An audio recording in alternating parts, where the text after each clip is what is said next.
i estic així amb Laia que li vaig a fer unes preguntes. Molt bé. Dis-me.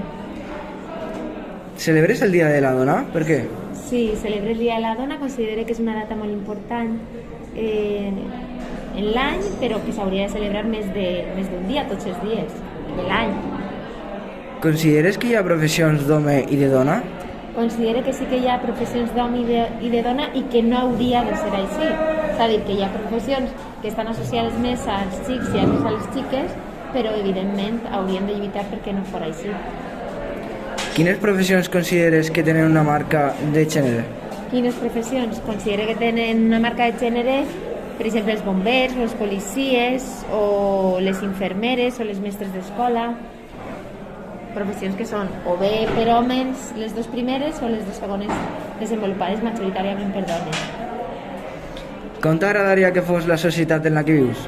M'agradaria que fos una societat més igualitària, que les dones tinguin les mateixes oportunitats que els homes a l'hora de poder cobrar els mateixos sous, poder sobretot arribar als mateixos càrrecs directius que poden arribar ells amb les mateixes facilitats, que les tasques domèstiques estiguin realment repartides, que la societat no exigirà a les dones un físic o una imatge que no exigís als xics, etc. Destacaries alguna dona del centre, diries, Patacona? Sí, he dit d'este centre, he citat en diverses entrevistes a Teresa Fuster per portar endavant el departament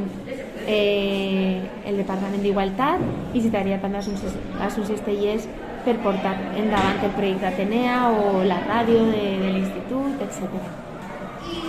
Destacaries alguna dona que t'ha deixat petjada a la teva vida?